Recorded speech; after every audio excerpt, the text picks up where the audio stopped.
Imagine living in a world where violence between human groups was completely unknown, where the idea of deliberately killing another human being was as foreign as flying to the moon. This was the reality for early human tribes living in East Africa roughly 300,000 years ago, until an environmental catastrophe so severe that it forced our ancestors to cross a line they had never crossed before.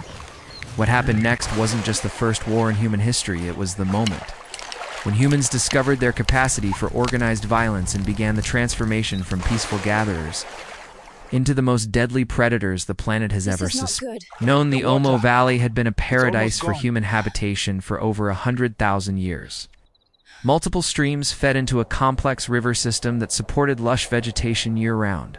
Game animals were abundant, plant foods were diverse and plentiful, and the climate was stable enough to support several distinct human tribes within a relatively small geographic area.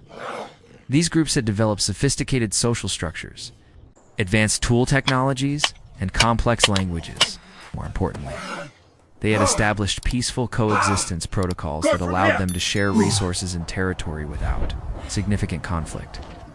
The river people controlled the main water source and had developed advanced fishing techniques that provided them with reliable protein throughout the year. The hill dwellers specialized in hunting the large game animals that migrated through the elevated regions, and they had created the most sophisticated stone tools ever developed by early humans. The forest tribes had mastered plant cultivation and possessed encyclopedic knowledge of medicinal and nutritional plants.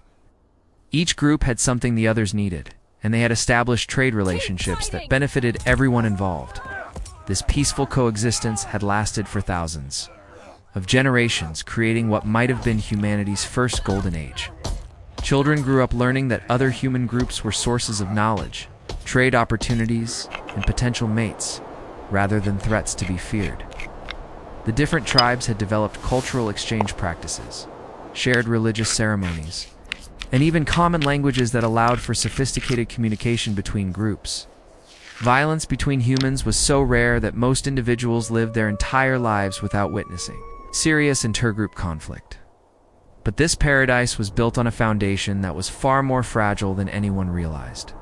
The complex river system that supported the entire region was completely dependent on seasonal rainfall patterns that had remained stable for millennia. When those patterns changed, everything changed with them.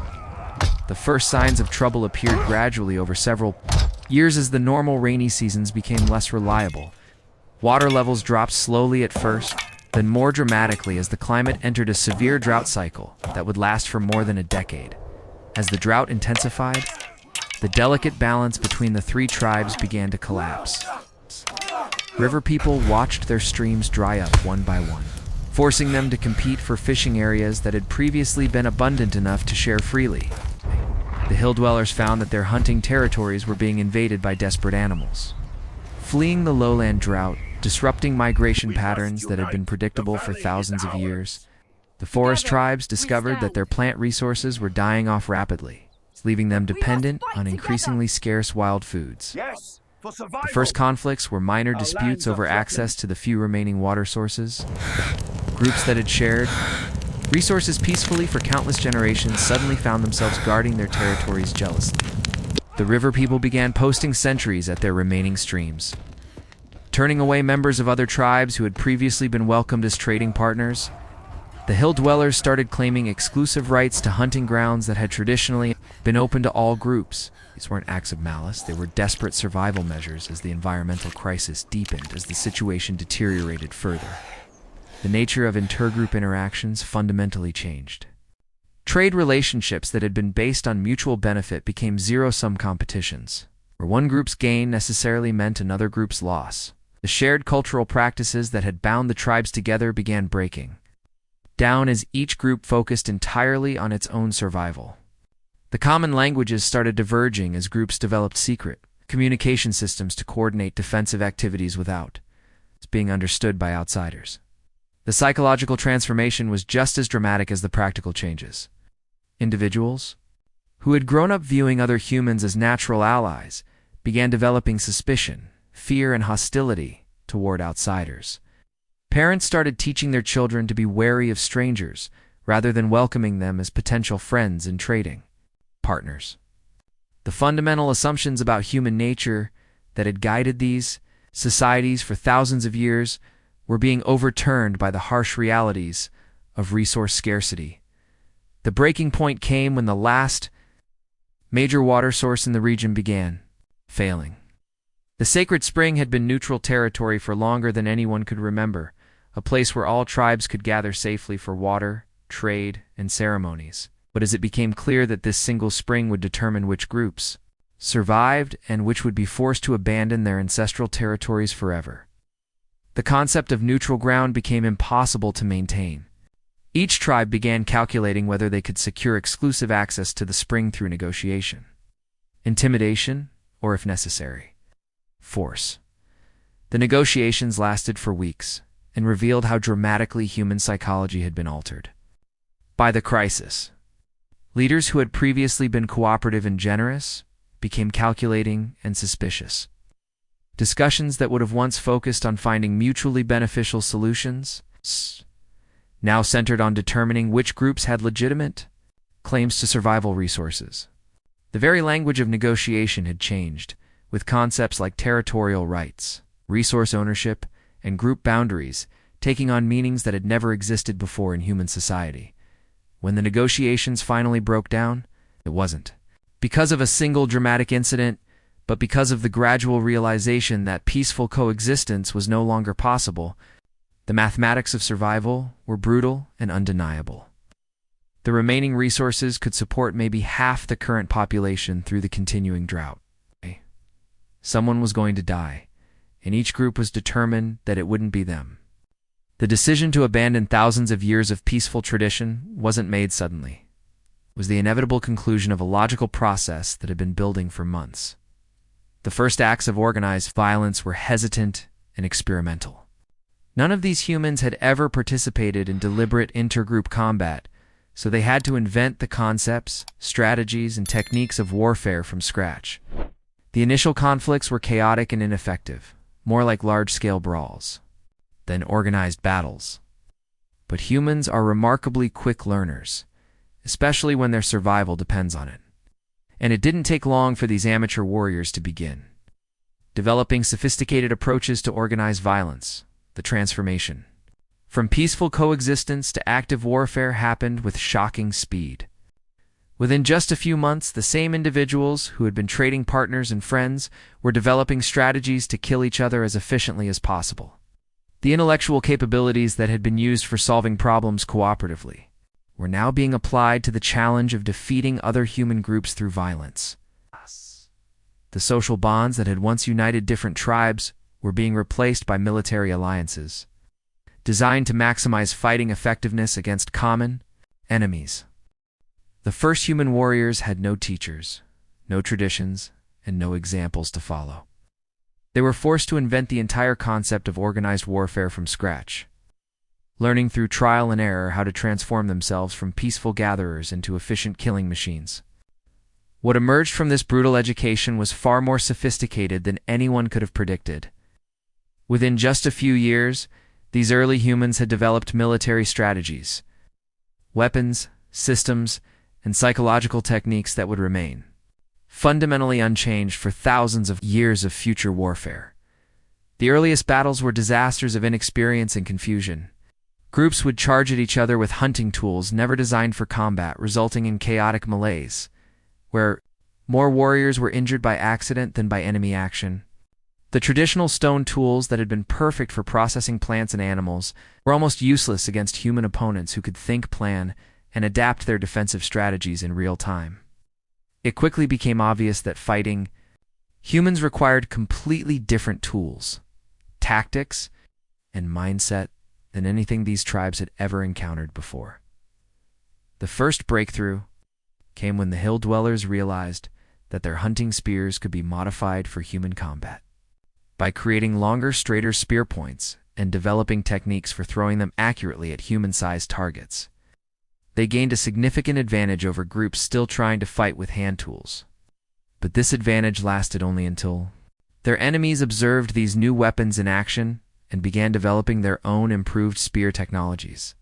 The pace of military innovation accelerated rapidly, as each group desperately tried to gain technological superiority over their rivals.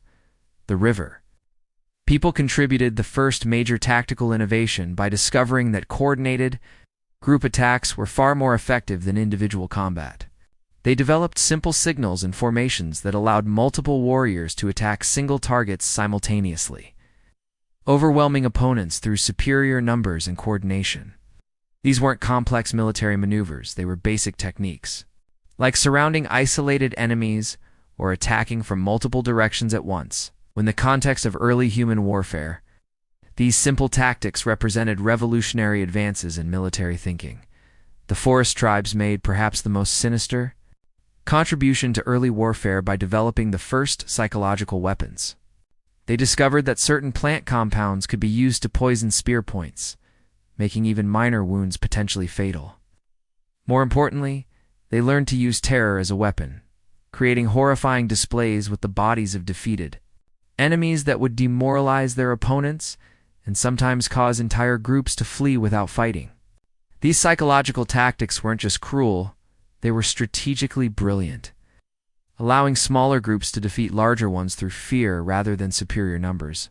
Communication systems evolved rapidly to meet the demands of coordinated warfare. The tribes developed complex signal systems using sounds, gestures, visual markers that allowed commanders to coordinate the movements of multiple groups of warriors across extended battlefields. These weren't just practical tools. They represented the first military command and control systems in human history. Groups that could communicate effectively during combat had enormous advantages over those that couldn't, creating strong selective pressure for developing increasingly sophisticated coordination abilities. The role of leadership was completely transformed by the demands of warfare. Previous tribal leaders had been selected primarily for their knowledge, wisdom, and ability to build consensus among group members, but military leadership required entirely different skills: the ability to make quick decisions under pressure, the capacity to inspire others to risk their lives in combat, and the strategic thinking necessary to outmaneuver intelligent enemies.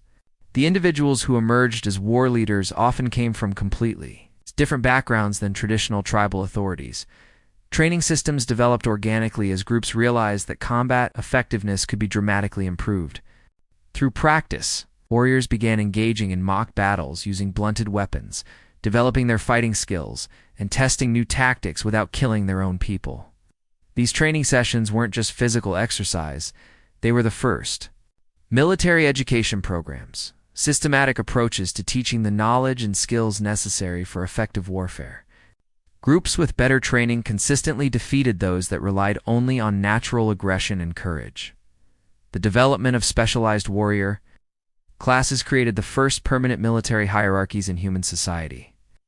Some individuals showed particular aptitude for combat and began dedicating their time exclusively to warfare rather than participating in normal subsistence activities.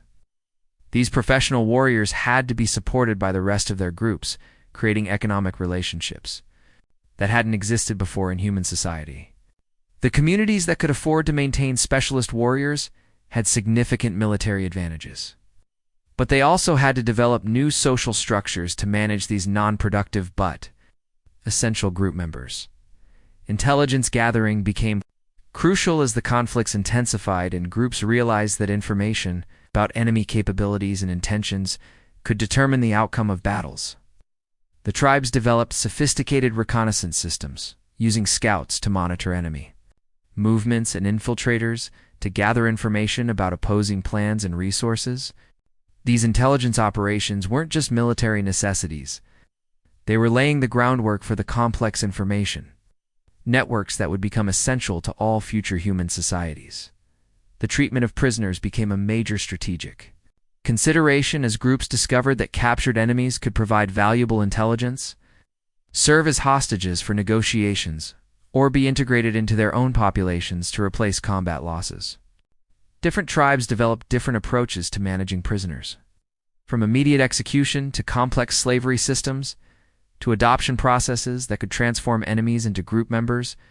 These decisions weren't just tactical. They were creating the first human institutions for managing Relationships between different populations, alliances between groups, became increasingly sophisticated as smaller tribes realized they couldn't survive without partners against larger enemies. These military partnerships required developing new types of agreements about resource sharing, command authority, and the distribution of benefits from successful conflicts. The negotiation and maintenance of these alliances demanded diplomatic skills that hadn't been necessary before in human society, creating the first international relations systems in human history. The logistics of warfare forced rapid innovations. In resource management and supply systems, groups needed to maintain their warriors while also continuing to gather food and water for non-combatants. They had to develop systems for storing and transporting weapons, medical supplies for treating combat injuries, and communication networks for coordinating activities across extended territories. These logistical challenges were creating the first complex organizational systems in human society, laying the groundwork for all future administrative and governmental structures. As the warfare continued and intensified, something unexpected began happening. The surviving groups were becoming stronger, more organized, and more technologically advanced than any human societies had ever been before. The pressure of constant conflict was accelerating innovation, improving cooperation within groups, and selecting for the most capable individuals in leadership positions. The tribes that survived the first human war weren't just military victors. They were becoming something new and more sophisticated than had existed before in human evolution. The war finally ended not with a decisive battle, but with the gradual realization that the costs of continued fighting had become greater than the benefits of victory. After 3 years of constant conflict, the landscape was littered with abandoned settlements. The population of all groups had been devastated, and the survivors were exhausted both physically and emotionally. But something extraordinary had emerged from this carnage. The humans who survived were fundamentally different from those who had entered the conflict. And the changes weren't just temporary adaptations to crisis, they were permanent alterations in human nature that would define our species for millennia to come. The most obvious change was technological. The demand for effective weapons had accelerated innovation at an unprecedented pace, leading to advances in metallurgy, engineering, and manufacturing that might have taken thousands of years to develop under peaceful conditions. The survivors possessed weapon systems that were not only more deadly than anything that had existed before, but they had also developed the manufacturing capabilities to produce these weapons efficiently and in large quantities. More importantly, they had learned to think systematically about technology development, approaching innovation as a deliberate process rather than a random occurrence. The social structures that emerged from the war were far more complex and sophisticated than anything that had existed in the pre-war tribal societies. The successful groups had developed hierarchical command systems, specialized roles for different types of activities, and formal institutions for making collective decisions about resource allocation and strategic planning. These weren't temporary military organizations, they were permanent social innovations that allowed human groups to coordinate the activities of much larger populations than had ever been possible before. Leadership itself had been transformed by the demands of warfare. The individuals who had successfully guided their groups through the conflict possessed a combination of strategic thinking, inspirational ability, and decisive judgment that represented a new type of human capability. These war leaders weren't just successful military commanders, they had become the first true executives, capable of managing complex organizations and making rapid decisions that affected the survival of hundreds of people. The leadership skills developed during the war would prove essential for building the larger, more complex societies that would follow. The psychological impact of warfare had created permanent changes in human mental capabilities. The survivors had developed enhanced abilities in strategic planning, risk assessment, and rapid decision-making under pressure. They had learned to think several moves ahead, anticipating enemy responses, and developing contingency plans for multiple scenarios. These cognitive improvements weren't just useful for military applications. They represented general enhancements in human intelligence that would prove valuable for every type of problem-solving activity.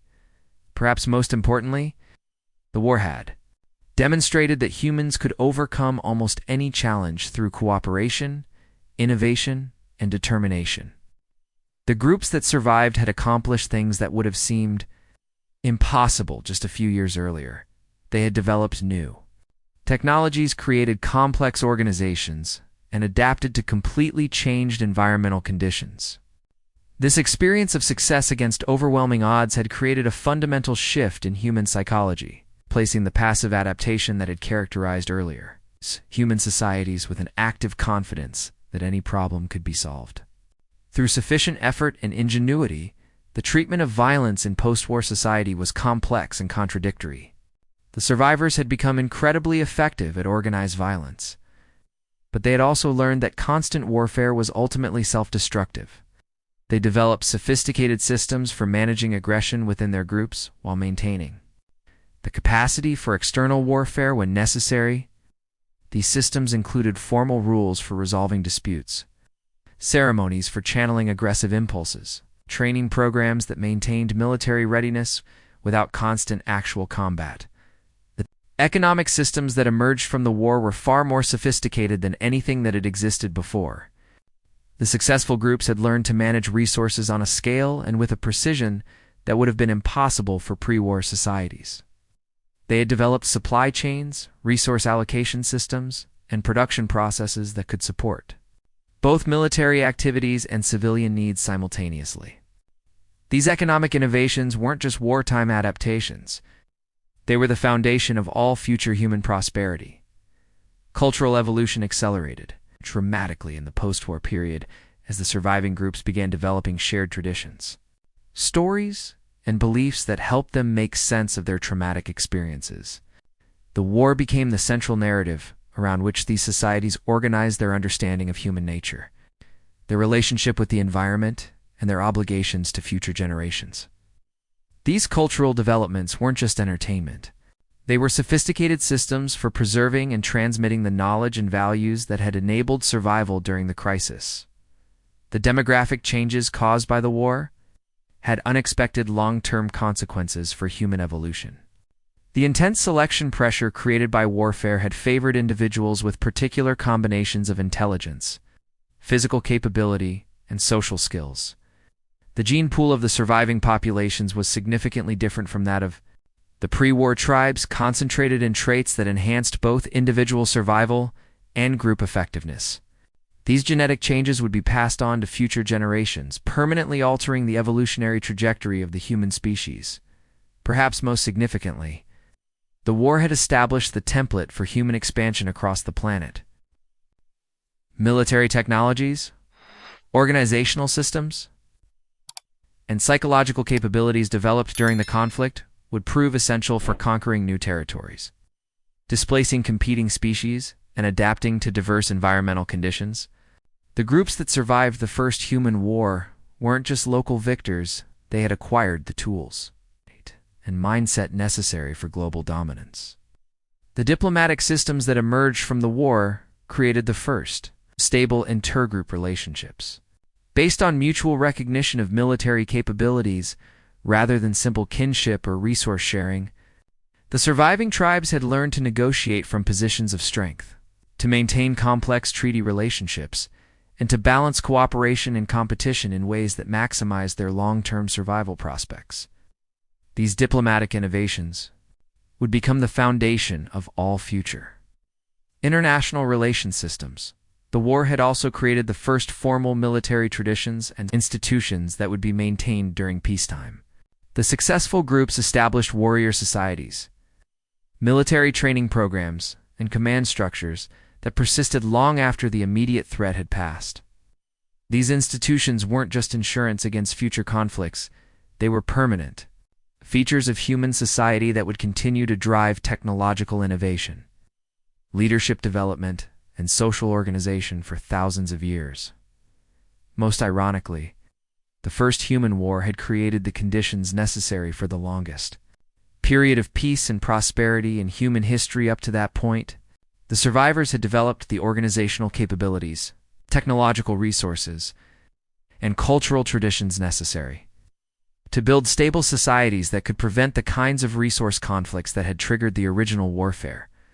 The lessons learned through violence had taught them how to avoid violence, creating the foundation for the agricultural civilizations that would follow. The children born after the war grew up in a world that was fundamentally different from the one their parents had known.